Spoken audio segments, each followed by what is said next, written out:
الدنيا والآخرة على من هو من سلف الصالح من سير النبي وآل النبي بسر سورة الفاتحة. بسم الله الرحمن الرحيم. الحمد لله رب العالمين الرحمن الرحيم مالك يوم الدين إياك نعبد وإياك نستعين اهدنا الصراط المستقيم صراط الذين أنعمت عليهم غير المغضوب عليهم ولا الضالين. Assalamualaikum warahmatullahi wabarakatuh. Bismillahirrahmanirrahim. Alhamdulillahirabbil alamin wa bihi nasta'inu ala umuri dunya waddin.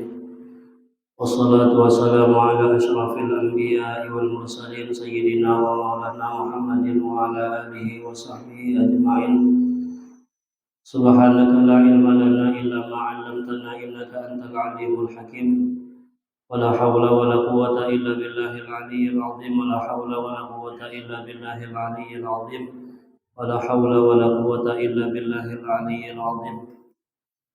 رب اشرح لي صدري ويسر لي أمري واحلل عقدة من لساني يفقهوا قولي وارزقني الفهم القوي وسدد لساني واهد قلبي بحق سيدنا محمد صلى الله عليه وسلم. قال المؤلف رحمه الله تعالى ونفعنا به وبجميع علومه في الدارين آمين.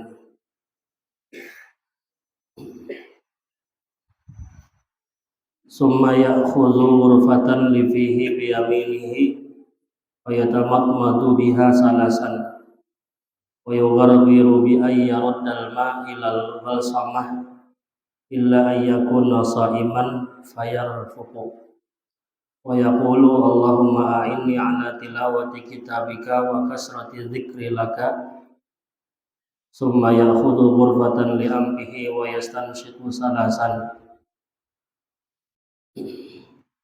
Kemudian yang berikutnya daripada sunnah wudhu adalah dia mengambil satu cibuk atau satu cibuk dengan telapak tangannya itu air untuk mulutnya,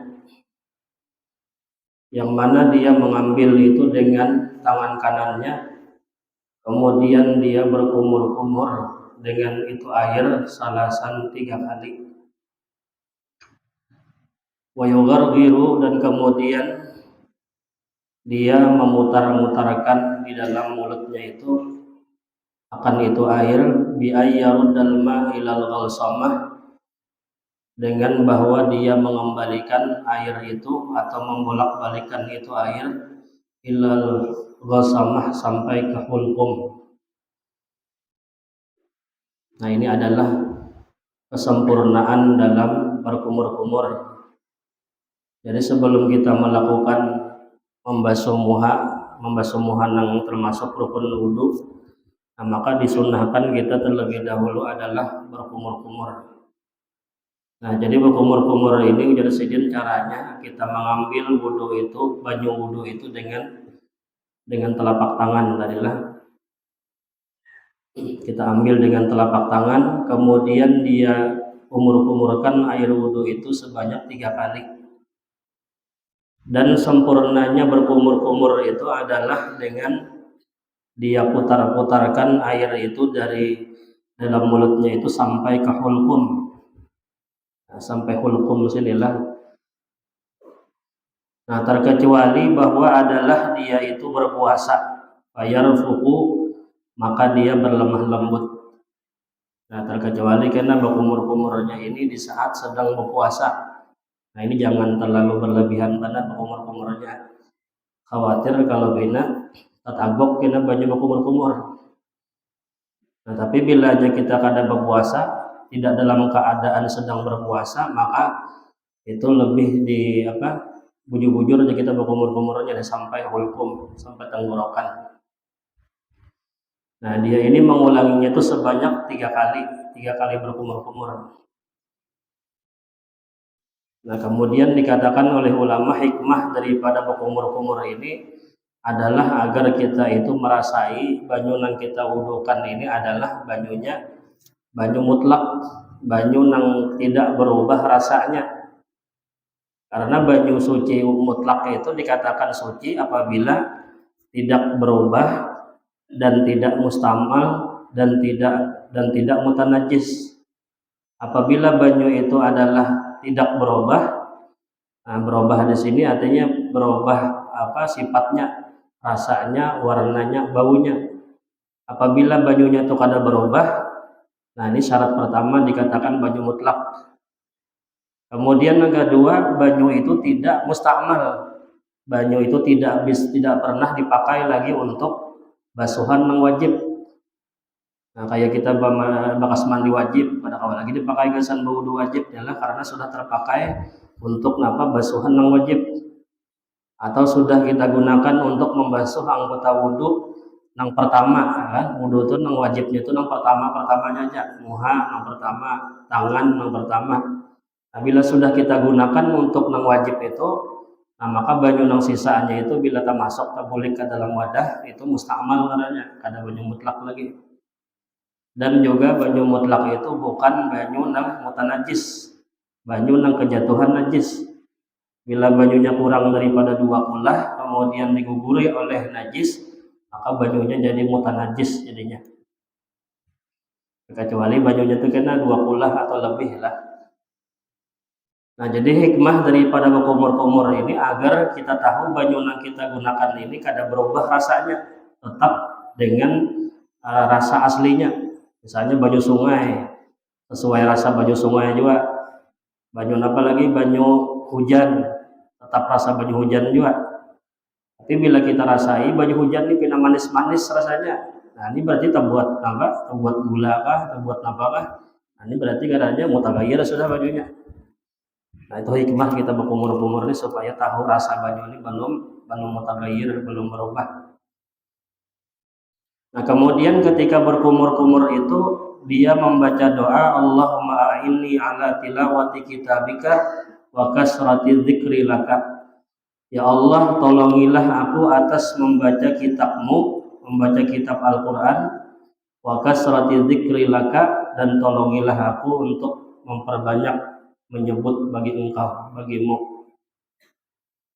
Nah, ini doanya, doa ketika kita berkumur-kumur tadi.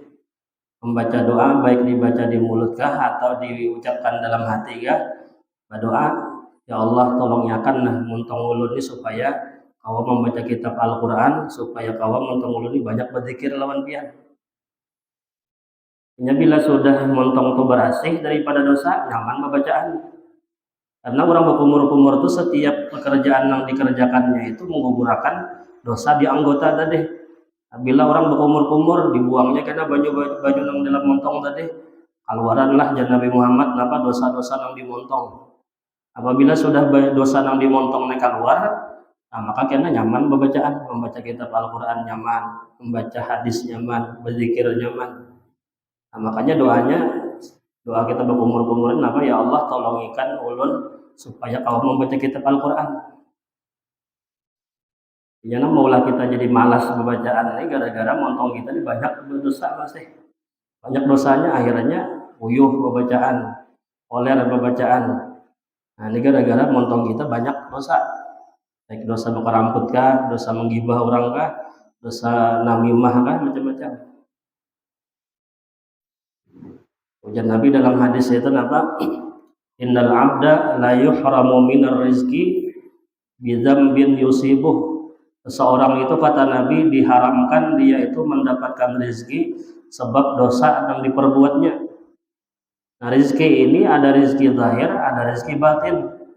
Nah, rezeki zahir itu seperti harta, pangkat kedudukan, anak nang soleh solehah, bini nang solehah, maka kemudian pulang rumah, ya kan, bisian rumah nang bagus, kendaraan nang bagus, ini adalah rezeki zahir katanya. Nah, seseorang itu terhalang daripada rezeki zahir sebab dia punya dosa banyak. Lambat rezekinya datang karena sebab dosa. Dan bisa jadi juga rezeki itu adalah rezeki batin. Nah, rezeki batin itu seperti dapat taufik untuk beribadah. Nah, kayak membaca Quran, itu kan termasuk rezeki batin. Sebab dosa dimontong akhirnya kadang-kala dapat taufik membaca Quran. Nah, itu menghalangi kita nih jadi kadang-kala membaca Quran karena montong kita masih berdosa.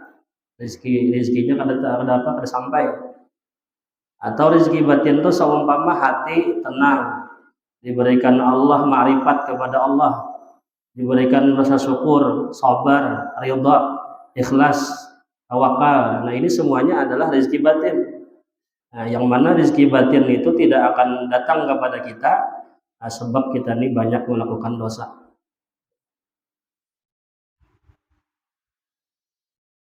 Nah, kemudian setelah berkumur-kumur tadi, summa ya'khudhu ghurfatan li ampihi, kemudian dia mengambil lagi satu cibuk dengan tangannya li amfihi untuk hidungnya. Ini untuk apa nih, melakukan istinsyak lah. Wa yastansyiqu salasan, dan kemudian dia masukkan air itu sebanyak 3 kali. Wa yus'idul ma'a bin nafas, kemudian dia naikkanlah air itu dengan ditariknya dengan napasnya, ila khayashimihi, kepada khaysumnya. Khaysum ini bagian apa nih, pangkal ujung hidung, inilah khaysum.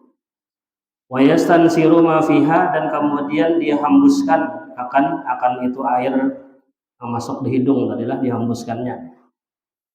Nah, ini juga termasuk sunnah sebelum kita melakukan membasuh muha, memasukkan banyu ke hidung.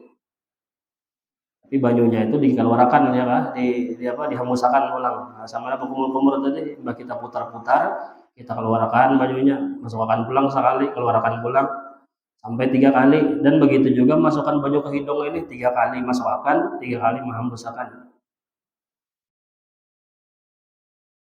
Dan ulama mengatakan cara kita berkumur-kumur dengan masukkan ke hidung ini ada 3 macam cara. Ada yang pertama, melakukannya itu adalah dipisah, antara berkumur-kumur dengan masukkan banyu ke hidung dipisah. 3 kali melakukan berkumur-kumur, hanya melakukan istinsyak banyu ke hidung tadi 3 kali. Jadi dipisah satu-satu. Sekali mencibuk, sekali berkumur-kumur, buang. Ambil pulang yang kedua kali berkumur-kumur, buang pulang sampai 3 kali. Nah, kemudian setelah tuntung berkumur-kumur, baru pulang mengambil sekali-sekali pulang gasan hidung. Ambil sacibukan pakai tangan, dihirup ke hidung, hembuskan. Ambil pulang yang kedua, hembuskan pulang sampai 3 kali.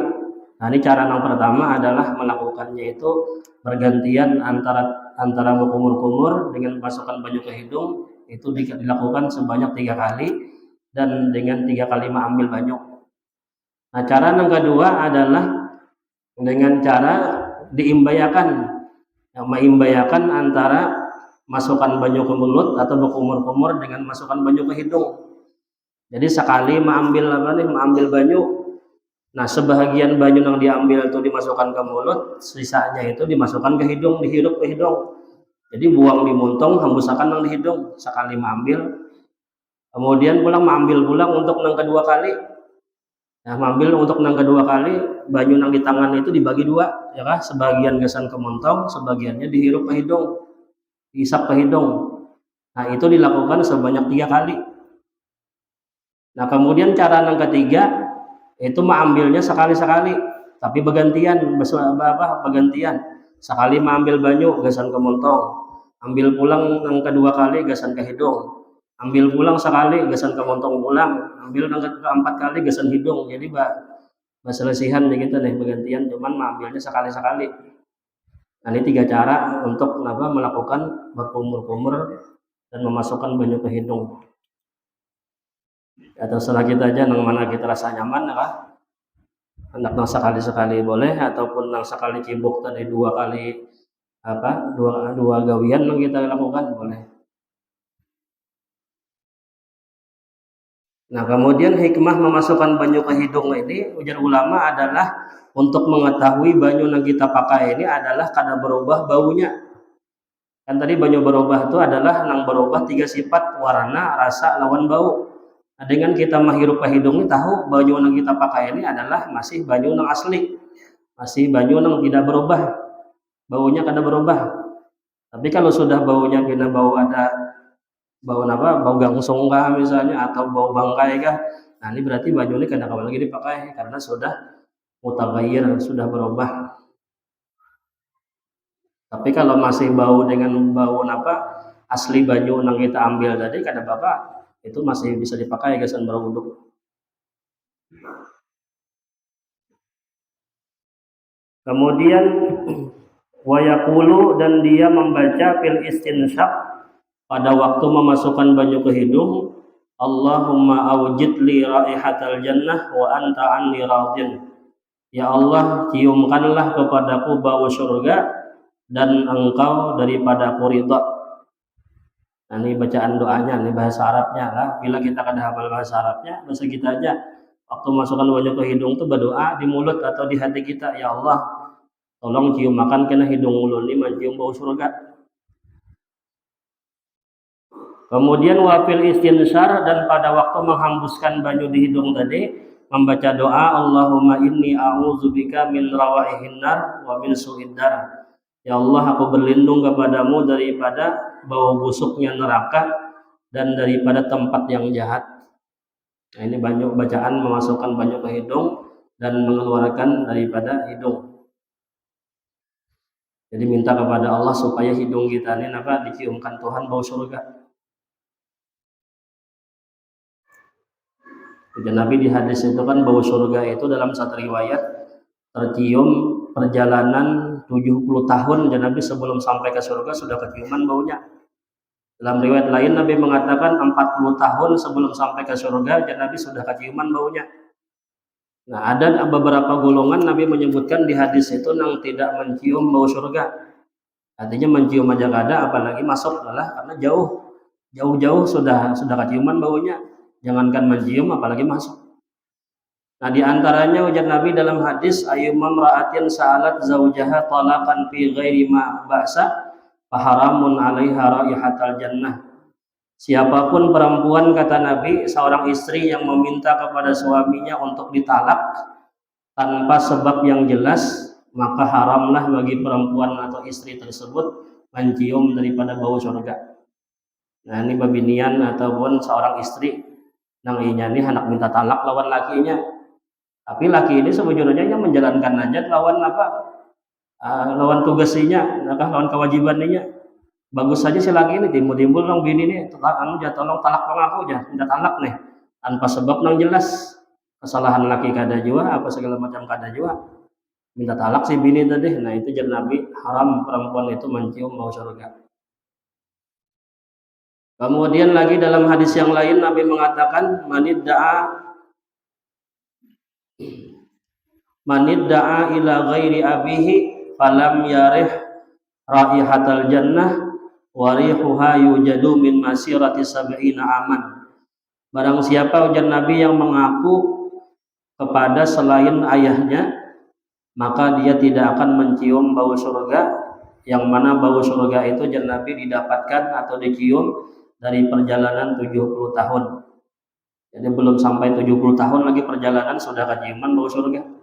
Nah, tapi orang yang mengaku nasab yang bukan nasabinya, nah ini tidak akan mencium bau surga, dan Nabi. Nah, kan banyak ini pengakuan nasab palsu nih, mengaku Habib lah, misalnya Habib palsu, atau mengaku anak tuan guru si Anu lah, padahal bukan keturunan Sidin misalnya. Walaupun ini bukan duit kelampaian, misalnya diteliti kada. Atau mengaku anak Habib misalnya, aku anak Habib Anu, ada keturunan misalnya Pam apakah al nabakah ya kan? Soalnya lain, soalnya Habib palsu. Al manak sekalinya jangan lah, atau alkohol ujungnya. Dikira tuh al anunya asagab. Orang kadang-kadang berganti-ganti nih, aku nih asagab. Ya kan, sekalinya asagab nih asal Sungai Gampang sekalinya. Ulun kita asagab aja lah. Nah, ini siapa yang mengaku nasab nang bukan nasabinya, mengaku abah nang bukan abahnya, nah, maka jar Nabi tidak akan mencium aroma surga. Nah, jadi hati-hati kita mengaku-ngaku nih. Ya kan biasanya mengaku-ngaku nih, mengaku nang anak siapa tuan guru kah, anak tuan zuriat apakah misalnya, atau mengaku anak bupati kah misalnya, atau siapakah, padahal lain nih. Kemudian waman qatala mu'ahadan lahu lam yarih raihatal jannah wa inna rihaha tujadu min masirah arba'ina aman. Dan Nabi, barang siapa yang membunuh akan kafir zimmi, maka dia tidak akan mencium bau surga. Sesungguhnya bau surga itu didapatkan dari perjalanan 40 tahun. Ini muahadannya artinya kafir zimmi lah. Kafir zimmi ini orang yang bukan beragama Islam, tapi nya kadang memerangi lawan orang Islam, yang hidup di wilayah kita orang Islam, dan inya mengumpati aturan orang Islam, aturan di negara situ. Orang disuruh bayar pajak, mau jual bayar pajak, menghormati lawan orang yang beribadah di sekitarannya, dihormatinya, kada mengganggu. Nah, ini namanya kafir zimmi lah.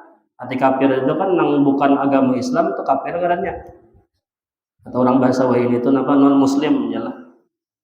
Sempat diperdebatkan sama nama itu anu jamun kafir itu terlalu kasar mana lah non muslim ini tak apa halus sedikit bahasanya. Padahal di Al-Qur'an itu Allah memanggil qul ya ayyuhal kafirun ya lah. Ada Allah mengiya qul ya ayyuhal non muslim ada. Ya kan pokoknya selain daripada agama Islam itu kafir ngarannya kan. Cuman orang wah ini tak anu jangan tak kasar baca kafir itu. Ada kalau kita pikirkan kafir itu artinya kafir itu menutup hati daripada beriman. Kayak koper itu kan ada kalau koper tas, nah koper itu artinya benda yang bisa buka tutup. Jadi kalau dikatakan kafir itu artinya orang yang menutup hatinya daripada beriman kepada Allah dikatakan kafir. Nah tapi kalau dikatakan non muslim, non itu artinya kada, muslim itu selamat. Orang yang kada selamat. Nah kira kemudian dihitung itu kira-kira hakun disambat kafir kira-kira daripada apa non muslim. Mendekia orang, wahai orang yang kada selamat, ya kan jangan tahu artinya biar sangit. Tapi mendekia kafir aja, orang yang kada beriman, orang yang menutup hati dari beriman, kan masih tak harus sedikit lah. Makanya bahasa yang paling bagus itu kan ya bahasa Quran sudah. Nah jadi Nabi siapa yang membunuh orang kafir zimmi tadi kada mencium bau surga. Kemudian hadis yang ketiga, la yakunu qaumun fi akhir zaman yakhdabuna bihadza sawat kahawasilil hammam la yarihuna rihatal jannah. Ujar Nabi akan ada satu kaum nanti di akhir zaman mereka itu menyamer ataupun mewarnai rambut mereka dengan warna hitam seperti dada burung merpati. Ujar Nabi la yarihuna rihatal jannah, mereka itu kata Nabi tidak akan mencium aroma surga. Nah makanya kan dilarang kita nih bila menyamer rambut tuh dengan warna hitam, karena hukumnya tuh gurur. Nah gurur tuh menipu orang. Rambut sudah putih beruban disamer warna hitam kada boleh. Kepada anum sekalinya beruban rambut sudah kada boleh, itu menipu orang. Tapi kalau selain warna hitam itu boleh aja. Nah kecuali yang dibolehkan menyamer warna hitam itu adalah seorang istri supaya terlihat banum di muka lakinya, misalnya di hadapan laki nih. Ataupun hendak berperang melawan orang kafir boleh aja supaya musuh gentar melihat dikiranya musuh ini orang Islam ini anum padahal behuban sudah. Ini pada bapak dua alasan itu, selain daripada itu kada boleh menyamir rambut dengan warna hitam.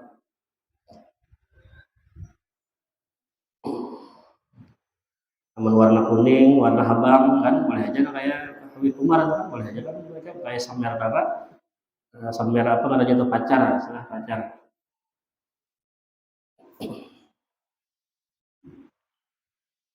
Nah kemudian li'annal istinsyaqa yusalun wal istinsara izalatun, karena bahwasanya memasukkan banyu ke hidung itu adalah istinsyak itu adalah memasukkan air, wal istinsara izalatun, dan menghembuskan itu adalah membuang. Kemudian summa yaghribu ghurfatan liwajhih, setelah dia memasukkan banyu ke hidung tadi kemudian dia mengambil lagi satu cibuk air untuk wajahnya. Nah ini baru kita masuk kepada gawian yang wajib dalam berwudu. Mengambil satu cibuk untuk wajahnya, faya ghusiluhu, maka dia membasuhlah mim mabda'i sathil jabhah, dari permulaan satah itu kalau asal mana itu kan atap ataupun ujung kita nih, yang paling atas daripada dahinya, ila muntaha mayaqbilu minadzikni, sampai penghabisan daripada di hadapan dagunya, fituli pada memanjang, wa minal uzun ilal uzun, dan dari telinga kepada telinga, fil irdi pada lebarnya. Jadi batasan yang wajib kita bersumuhani adalah memanjang itu mulai ujung penghabisan dahi sampai di bawah dagu sini. Ini kan ada tulang sini, tulang dagu nih. Nah di bawah sini penghabisan batas panjangnya mulai ujung dahi sini, nah sampai habis bawah dagu sini. Kalau di sini ini sudah kulkumnya sudah masuk apa? Sudah masuk leher, ada masuk muka lagi tuh. Nah, adapun melebarnya itu kita mulai samping lubang telinga sini sampai samping lubang telinga sebelah sini. Telinga ini kada masuk lagi lawan muka, ini sudah masuk bagian kepala. Nah, itu bagian melebar. Jadi memanjang tadi ujung dahi, ya, apa penghujungan habis dahi, nah kemudian sampai bawah dagu. Atau ulama mengatakan bahasanya itu tempat awal tempat tumbuh rambut. Tempat tumbuh rambut pada kebiasaan. Nah, tempat tumbuh rambut kebiasaan itu sampai mulai sini biasanya, nah kebiasaan tumbuh. Nah, mulai sini. Tapi mau di luar kebiasaan kan kalau dijadikan patokan lah. Nah, menurang misalnya rambutnya basulah misalnya kada kawa sampai ke sini kan susah. Pokoknya batas tentang tempat tumbuh rambut kebiasaan sampai mana ujung dahi. Habis dahi ini kan rambut kalau tumbuh biasanya nih mulai sini berarti sampai bawah dagu. Kemudian melebarnya mulai lubang telinga yang sebelah sini, nah sampai di samping lubang telinga sebelahnya itu. Itu batasan yang melebar. Nah, tapi bila kita hendak dapat pahala sunnah, kita lebihi daripada itu. Telinga buat juga, kemudian bagian bawah leher sini, nah ataupun bagian leher ini dibuat juga, kemudian bumbunan sini buat juga berataan supaya dapat pahala apa? Pahala sunnah. Namun kita membasuh nang batas tadi aja itu, ya sah aja wudunya karena memang di situ aja batasan wajib, cuman kayak dapat kita pahala sunnah.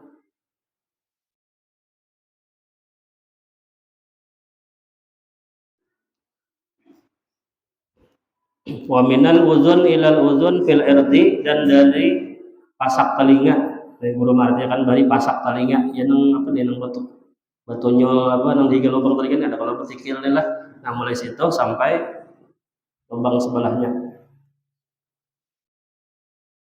Fil irdi pada lebarnya, wala yadkhulu fi haddil wajhi, dan tidak masuk pada batas wajah, an-naz'atani allatani ala tarafail jabinain, yaitu adalah dua pinggir dahi lah, dua pinggir dahi yang dua pinggir apa papilingan ya kita nih pinggir sini nih. Nah bagian pinggir sini kada masuk lah.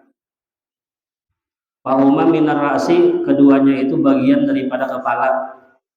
Wa yusilul ma ila maudi tahdib, dan kemudian dia wajib menyampaikan air ke tempat tahdib ini kita nih apa nih bulu apa ngarannya nih bulu cantung kah sambatannya telah.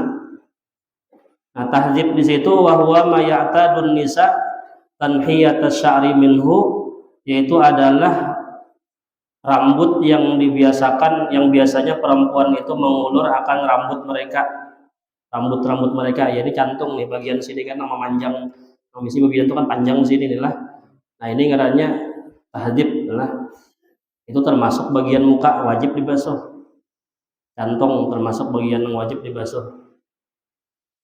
Nah makanya babinyanto bila baudo itu kena basahin nang sininya, nang di cantongnya sini ya kan sampai batas muha. Kalau lebih pada batas muha itu kada wajib lagi. Misalkan cantongnya panjang babinnya nih diulur dulu sampai sini, kamu sudah sampai sini habis batas wajib, ke bawahnya kan usah dibasuh lagi kada apa-apa. Yang salah itu kebanyakan biasanya babinyanin apa nang ini diandak ke sini ke atas telinga nih, nah belum yang dibasuh lagi sudah diandak ke sini. Nah ini meninggalkan batas muha, itu wajib dibasuh nang cantong nang panjang beulur kan di samping telinga atau wajib dibasuh. Nah itu nang banyak ketinggalan apa kada sah wudu itu gara-gara ininya langsung diandak ke sini padahal basuh dulu sampai sini, sampai batasan nang batas muha nih. Ke bawahnya biar panjang kayak apa aja kada wajib dibasuh lagi karena sudah keluar batas muha. Jadi sudah dibasuh itu hanya andak ke atas telinga, ada apa lagi? Wahwal qadrul ladzi yaqa'u fi janibil wajah, ialah batas yang masuk yang jatuhlah ia di samping wajah, di pinggir wajah. Mahma wudi'a tarful khayti ala ra'sil uzun, bila mana diletakkan ujung tali di atas kepala telinga. Wa tarfusani ala zawiyatil jabin, dan ujung yang kedua, samping kedua adalah pucuk napa papilingan inilah ujung sini adalah wa yusilul ma ila manabiti syu'uril arba'ah, dan kemudian juga wajib menyampaikan air ke tempat 4 tumbuhnya rambut. Jadi di bagian muha kita ini ada 4 macam rambut adalah al-hajibani, pertama adalah 2 kening. Nah, kening ini wajib dibasuh karena dia termasuk bagian muha. Kemudian wasyaribani, dan 2 bulu janggut lawan sesengot. Ini juga termasuk yang wajib dibasuh. Kemudian wal azarani, dan kemudian 2 cantung atau godek kan yang di sini yang berbulu di sini inilah. Nah, ini juga wajib dibasuh karena itu termasuk bagian di muha. Wal ahdab, dan kemudian bulu mata. Nah, bulu mata juga termasuk muha juga nih, wajib dibasuh. Li'annaha khafifatun, karena bahwasanya semua itu adalah ringan fil ghalib pada kebiasaan. Wal adarani, dan yang dimaksud adarani tadi adalah maiwazianil udunaini, itu bulu nang memintangi akan 2 telinga. Yani cantung atau godek tadi atau jabis gitu tahu. Min mabda'il lihyah, dari permulaan janggut mulai bawah sini. Wa yajibu isalul ma, dan wajib menyampaikan air ila manabitil lihyatil khafifah, sampai tempat janggut nang tipis. Jadi kalau bisa janggut itu tipis saja, ini wajib kena menyampaikan baju sampai ke tempat tumbuhnya janggut. Ani mayak bilu minal wajhi, yakni maksudnya adalah nang menghadap kepada wajah. Wa amal kasifah, dan adapun janggut yang tebal ala, nah maka tidak wajib disampaikan air ke kulit. Nah, tapi mun kita di Indonesia ini rata-rata kita ini kadang-kadang janggut yang tabal benar. Ya kan, kecuali nang orang Arab itu kan janggut itu dasar bebujuran tabal. Ya tabal itu jadi ulama karena ukurannya itu bila kita bepandir itu kada kelihatan lagi nih apa adanya nih. Bahasanya nih kulitnya sini, kulit di bagian janggut tumbuh tadi. Namun kita bergerak-gerak nih kan kadang-kadang bisa kelihatan kalau kulit nih. Tapi mun sudah tabal bana itu tak tutup sama sekali. Nah itu kalau janggutnya tabal, ini kada wajib menyampaikan baju sampai ke kulit. Tapi bila janggutnya tipis, itu wajib menyampaikan air ke kulit. Wa hukmul anfaqati hukmul lihyah fil kasafah wal khafiyah wal khiffah, dan bermula hukum bulu yang tumbuh di bawah bibir. Bulu apa katanya nang di bawah bibir ini, bulu apa? Bulu sapat, kenapa sapat tadi tak? Sapat bulu aja sekalinya lah. Yang di bawah sini ada kalau biasanya bulu yang di bawah buah bibir nih. Itu anfaqah, bahasa Arabnya adalah bulu yang tumbuh di bawah bibir. Itu adalah hukum seperti hukum janggut pada tebal dan tipisnya. Bila bulu yang di bawah bibir tadi tebal, maka kada wajib menyampaikan sampai ke kulit. Tapi bila bulu di bawah bibir itu tipis, nah maka wajib sampai bawah kulit. Summa yaf'alu dzalika salasan, kemudian dia melakukan itu sebanyak 3 kali. Nah, jadi muha ini wajib dibasuh 3 kali. Nah, ya kan muha kita ini kena jan Nabi lah di hari kiamat itu dihalau umat Rasulullah ini adalah gurran muhajjalin, jan Nabi lah bercahaya wajah-wajah mereka dan bercahaya daripada kaki tangan mereka. Jadi bila orang itu rancak berwudu di dunia, ini kena muhanya bercahaya. Jadi Rasulullah itu kena meminandui umat sidin itu dari bekas wudu yang di muha. Nah, bila wudu muhanya bercahaya, tangan batisnya bercahaya, bekas wudu. Nah ini Nabi pinandu, ini Nabi umatku.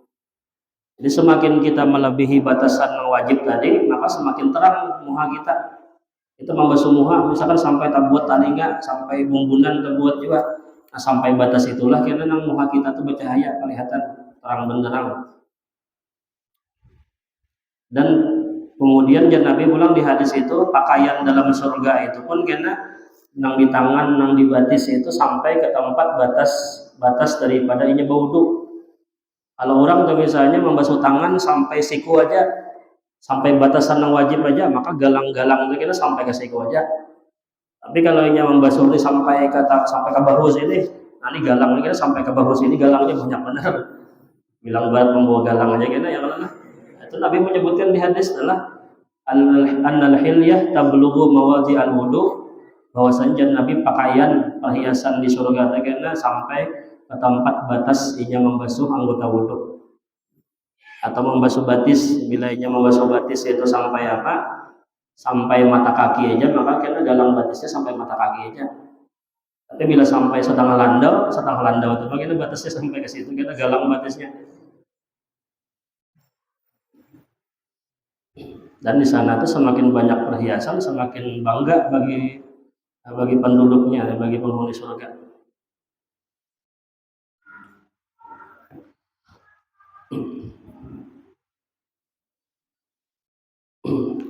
Aw yufidul ma'ala dhahiri mastarsala minal lihyah, atau dia mencucurkan akan air di atas zahir yang terulur daripada janggut.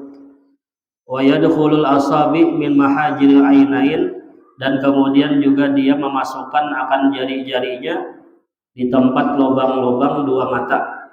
Wa maudhi'ur ramsi, dan kemudian tempat yang biasanya ada tahi mata lah. Di waktu kita membasuh muha ini kan yang bagian mata sini, nah dibersihin yang di sini nih. Kemudian di kitab Sabila itu bahasanya pucuk mata, jadi itu kelampaian tah. Pucuk mata ini biasanya nah ada tahi mata di sini. Nah di sini kemudian yang di pinggir-pinggir sini, nah itu wajib dibersihi kalau bina ada tahi matanya. Wa mujtawi'il kahli, dan kemudian tempat bercelak, nah yang di bawah sini nih kan kita bercelak, nah dibersihi juga yang di bawah sini nih karena kalau kena celaknya itu apa membeku aja kita kada tembus baju ke kulit atau kegadalan bisi tahi mata, akhirnya kada sampai lagi baju ke mana ke kulit. Nah, makanya penting untuk membasuh muka itu nang di bagian mata itu nang dibersihi.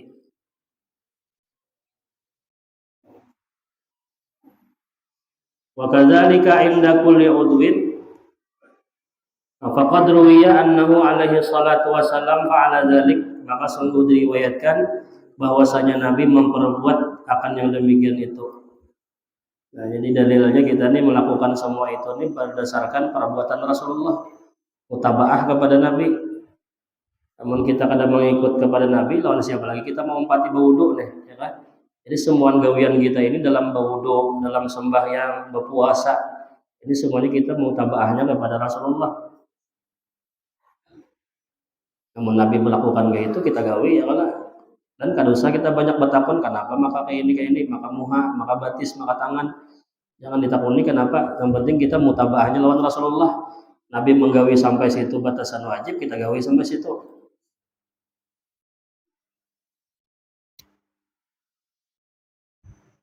Kemudian wa yu'ammilu 'inda dzalik khurujul khataya min ainaihi, dan ketika dia membasuh muka tadi, membasuh mata tadi, dia berharap ketika itu keluarlah dosa-dosanya di dua matanya.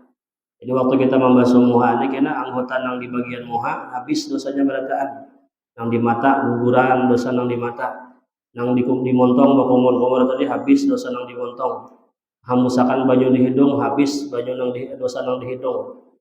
Nah, iringan banyu yang gugur, nah maka disitulah dosa-dosa itu guguran.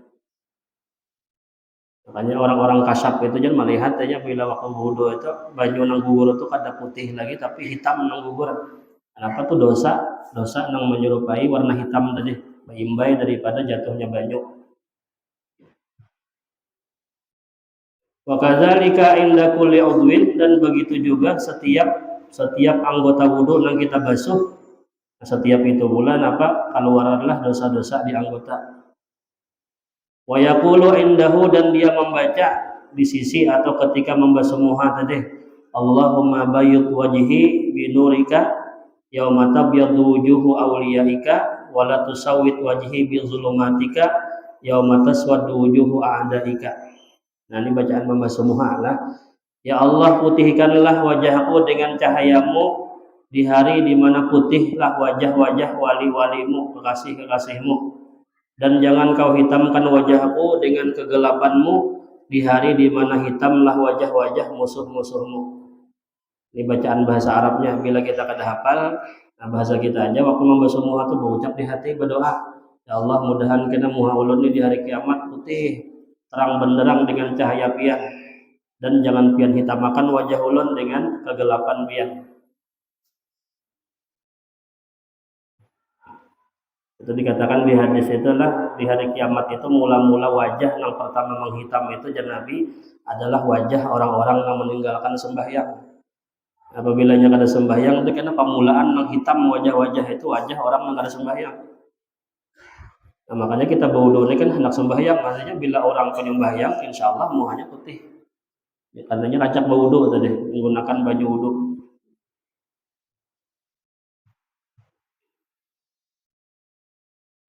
Kemudian wa yukhallilul lihyah al-kasifah, dan kemudian dia menyelati akan janggut yang tebal inda ghuslil wajhi, ketika membasuh akan wajah. Fa innahu mustahabun, maka bahwasanya adalah sunnah. Jadi kalau janggutnya tebal itu hukumnya sunnah, tapi kalau janggutnya tipis itu wajib kena menyampaikan ke kulit. Summa yaghsilu yadaihi, kemudian setelah membasuh muha dia kemudian membasuh kedua tangan. Ilal mirfaqaini, sampai kedua siku, salasan 3 kali. Jadi basuhan-basuhan wudu ini kayaknya yang wajib itu kan yang pertama aja lah, yang pertama, yang kedua, ketiga itu sunnah aja. Tapi yang terhitung pertama itu kayaknya bila basuhannya itu sempurna. Kalau membasuh pertama itu belum sempurna, yang kedua kali baru sempurna, yang kedua itu baru terhitung 1 aja. Jadi kada semua basuhan yang kita lakukan pemulaan itu terhitung 1. Namun sudah liput bujur-bujur rata di muha tadi sampai batasan yang wajib itu, nah baru terhitung 1. Baru setelah itu sunnah menambahi ulang yang kedua dan ketiga. Nah, tangan pun demikian, bila tangan ini kita membasuh pertama itu beluman rata, celah-celah jari ini misalnya ada yang beluman basah, basuhan yang kedua yang baru basah, nah maka yang kedua itu baru terhitung 1 aja. Dan tangan ini batasan yang wajibnya itu sampai siku. Nah sampai siku lah. Dan siku ini kada termasuk yang wajib, ya kan sampai siku lah. Sabila itu siku ini bukan termasuk yang wajib karena batas itu sampai siku. Nah kayak kita menutup aurat kita nih, ya kan? Aurat laki-laki itu adalah mabaina surrah wa rukbah, adalah antara pusat lawan lutut.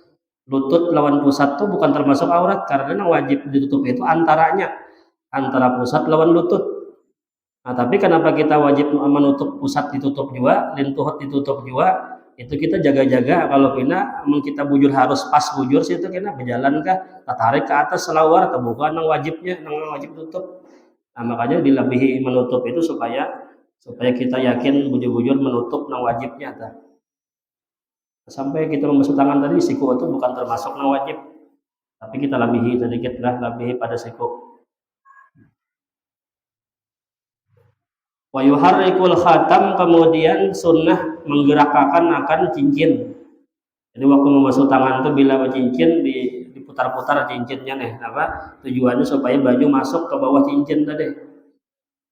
Nah ini jar ulama sunnah memutar cincin ini karena bila baju itu masuk ke bawah cincin walaupun tanpa diputar. Nah maka memutar cincin ini sunnah hukumnya. Tapi bila kita putar cincin ini kada masuk baju di situ, nah maka karena memutar cincin ini wajib hukumnya, bukan sunnah lagi. Jadi sunnahnya memutar cincin itu adalah baju masuk sudah di bawah cincin tadi walaupun tanpa diputar.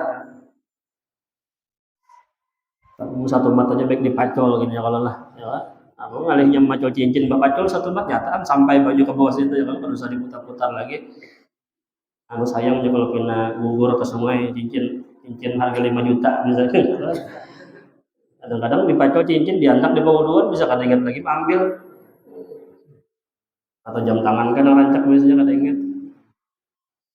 Ulun tuh jam tangan 2 buting ketinggal di bawah duluan hilang pian ulun beli ke.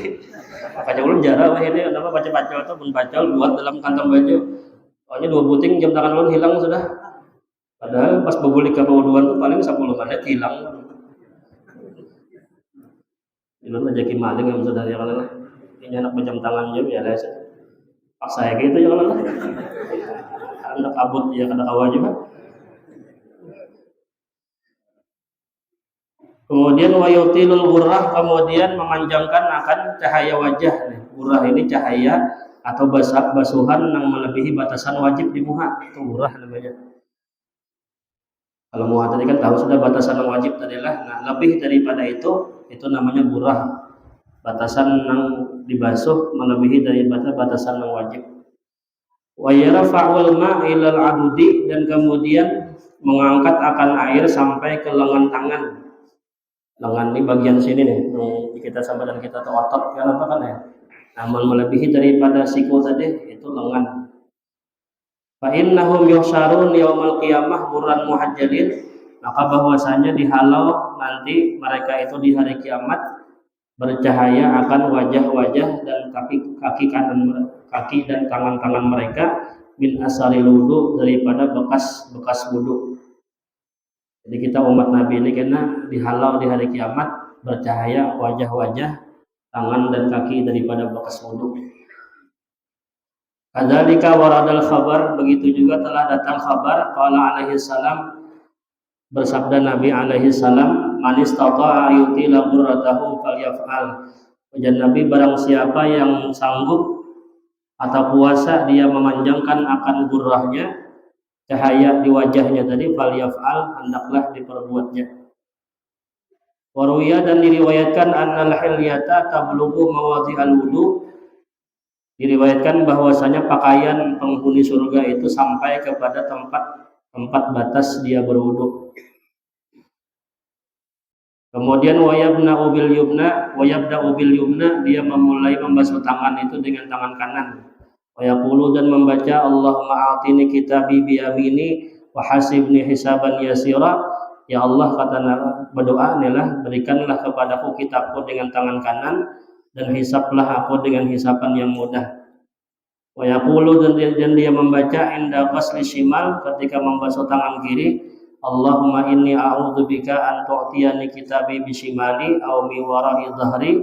Ya Allah, aku berlindung kepadamu bahwa engkau berikan kitabmu dengan tangan kiri ataupun daripada belakangku. Ini bacaan bahasa Arabnya adalah bacaan bahasa Arabnya. Namun bacaan bahasa kitanya bila kita kada hafal, dalam hati aja berdoa waktu membasuh tangan kanan tadi, ya Allah, mudahan tangan kanan ini kena mengambil buku amal. Waktu membasuh tangan kiri berdoa, ya Allah, mudahan jangan tangan kiri ini mengambil kena. Nah, kemudian setelah itu menyapu akan kepala. Sampai situ. Mudah-mudahan ada manfaatnya, mudahan diberikan pahaman Allah Subhanahu wa taala, menjadi ilmu yang bermanfaat, dimudahkan mengamalkannya. Mudahan Allah mengampuni dosa kita, dosa orang tua kita, dosa guru-guru kita diampuni Allah Subhanahu wa taala, dan mudahan dengan berkat kita berkumpul di tempat ini, mudahan terkumpul berada dalam surganya Allah bersama baginda Nabi sallallahu alaihi wasallam, dan mudahan kita berada diwafatkan dalam keadaan husnul khatimah, memiliki husnul khatimah. Al-hadiniyat wal hadratin Nabi al-Fatihah.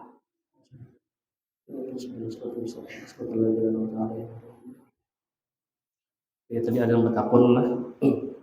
Dan batapun pertanyaannya apakah sah wudunya bila berwudu itu bersalawan handap. Nah, ada batapun tadi mencet nih. Jadi sahkah wudunya laki-laki berwudu ke batang misalnya nih bersalawan handap, atau bercawatan aja berwudu sah aja lah, atau bebinian turun ke batang berwudu kan berkerudung ya sah aja lah. Itu sah aja wudunya.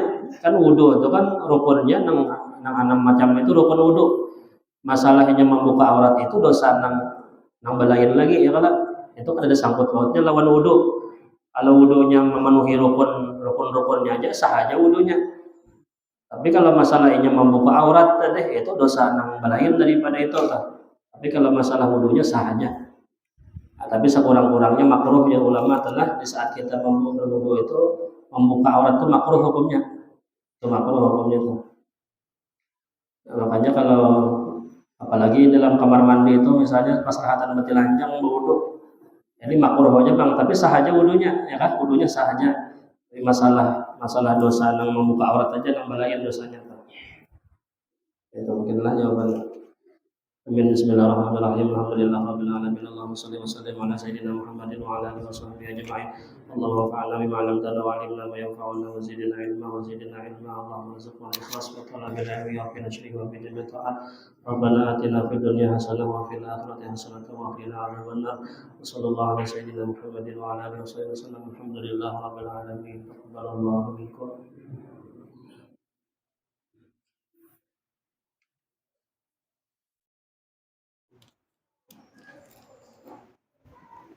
Allah